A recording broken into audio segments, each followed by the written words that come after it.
আজ আমি আপনাদের সাথে শেয়ার করছি আলু দিয়ে মুরগির ঝোল রেসিপি। চলুন রেসিপি ভিডিওটা শুরু করা যাক। প্রথমে গ্যাস ওভেনের মধ্যে কড়া বসিয়ে নিলাম।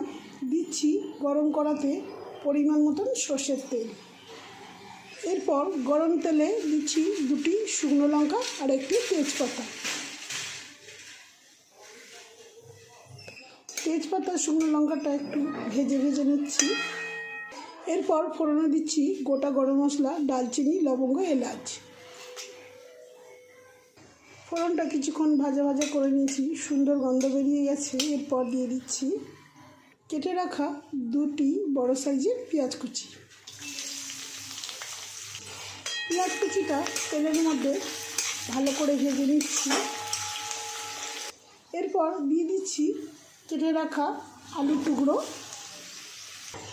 কেটে রাখা আলুটা পেঁয়াজ তেলের সঙ্গে কিছুক্ষণ ভেজে নিচ্ছি। আলু কিছুক্ষণ নাড়াচাড়া করে ভেজে নিয়েছি। এরপর দিয়ে দিচ্ছি মুরগির মাংস দিয়ে দিলাম। আলু আর মাংসের সাথে দিচ্ছি স্বাদ মতো নুন, আর দিচ্ছি পরিমাণ মতন হলুদ গুঁড়ো। বেশ কিছুক্ষণ নুন আর হলুদ গুঁড়ো দিয়ে মাংস ভেজে নিচ্ছি। কিছুক্ষণ ভাজার পর দিয়ে দিচ্ছি পরিমাণ মতন আদা, রসুন, কাঁচা লঙ্কা বাটা, আর বাটা মশলার সাথে দিয়ে দিচ্ছি বড় সাইজের 2টো টমেটো।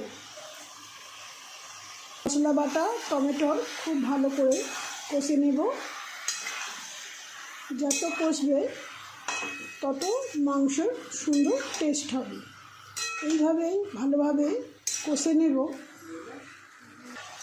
খুব ভালো করে মাংস কষা হয়ে গেছে এখন। এরপর দিয়ে দিচ্ছি কিছু গুঁড়ো মশলা। দিচ্ছি পরিমাণ মতন জিরে গুঁড়ো, আর দিচ্ছি পরিমাণ মতন ধনে গুঁড়ো, দিচ্ছি পরিমাণ মতন লঙ্কা গুঁড়ো, আর দিচ্ছি কালার হওয়ার জন্য কাশ্মীরি রেড চিলি পাউডার। খুব ভালো করে মশলাটা কষে নেব।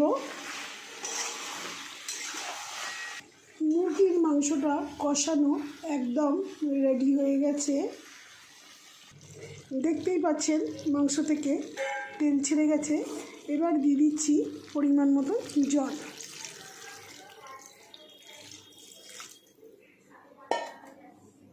এরপর ঢাকা দিয়ে কিছুক্ষণ সেদ্ধ করে নেব। কিছুক্ষণ পর ঢাকা খুলে ফেরত এলাম। এরপর আলুটা সেদ্ধ হয়েছে কিনা চেক করে নেব। হ্যাঁ, আলু খুব ভালোভাবে সেদ্ধ হয়ে গেছে।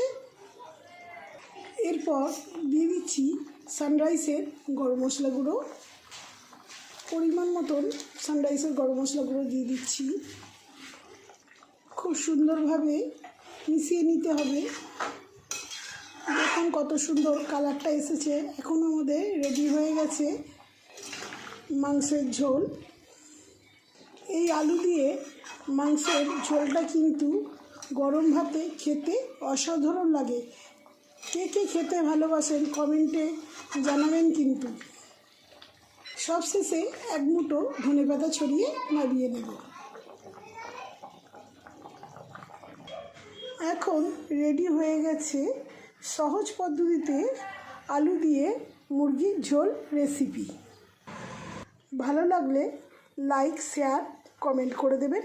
আপনারা ভালো থাকবেন, সুস্থ থাকবেন। ধন্যবাদ।